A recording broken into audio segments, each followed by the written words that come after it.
వర్షం వరదలతో అతలాకుతలమైన తెలుగు రాష్ట్రాలకు సాయం చేసేందుకు టాలీవుడ్ ముందుకొచ్చింది. ఆర్థిక సాయంతో పాటు వరద ప్రభావిత ప్రాంతాల్లో ఇబ్బందులపై ప్రత్యేక కమిటీని ఏర్పాటు చేయనున్నట్టు తెలుగు ఫిల్మ్ ఛాంబర్ ప్రకటించింది. ఈ కమిటీ ఇచ్చే సూచన మేరకు సహాయ కార్యక్రమాలు చేపట్టాలని నిర్ణయించింది. 2 తెలుగు రాష్ట్రాల్లోని ఆయా థియేటర్ల వద్ద విరాళాల కోసం, వస్తువుల సేకరణ కోసం కేంద్రాలను ఏర్పాటు చేశామని తెలిపారు. మరోవైపు సినీ ప్రముఖులు వ్యక్తిగతంగా కూడా ఆర్థిక సహాయం ప్రకటించారు. తెలుగు ఫిల్మ్ ఛాంబర్ 2 తెలుగు రాష్ట్రాలకు చెరో 25 లక్షలు, తెలుగు నిర్మాతల మండలి చెరో 10 లక్షలు, ఫిల్మ్ ఫెడరేషన్ ఇరు రాష్ట్రాలకు చెరో 5 లక్షల విరాళం ఇస్తున్నట్టు ప్రకటించారు.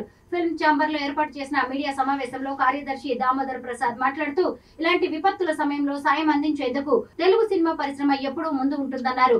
ప్రజలకు ఎప్పుడు ఏ ఆపద వచ్చినా పరిశ్రమ నుంచి చేయూత ఉంటుందని, ఎవరికి ఎలాంటి సాయం కావాలన్నా సినీ ఇండస్ట్రీ సిద్ధమేనన్నారు. చిత్ర పరిశ్రమ ఇలా ఉందంటే అందుకు తెలుగు ప్రజలే కారణమని దర్శకుడు రాఘవేంద్రరావు అన్నాడు. ఇలాంటి విపత్తుల సమయంలో వారికి అండగా ఉంటామన్నారు. తమ మద్దతు ఉంటుందని చెప్పేందుకే మీడియా ముందుకు వచ్చామని తెలిపారు. అన్ని యూనియన్లతో సమావేశం ఏర్పాటు చేసి ఒకరోజు వేతనం వరద సహాయానికి ఇచ్చేలా ప్లాన్ చేస్తున్నామని ఫిల్మ్ ఇండస్ట్రీ ఎంప్లాయీస్ ఫెడరేషన్ అధ్యక్షుడు అనిల్ వెల్లడించారు.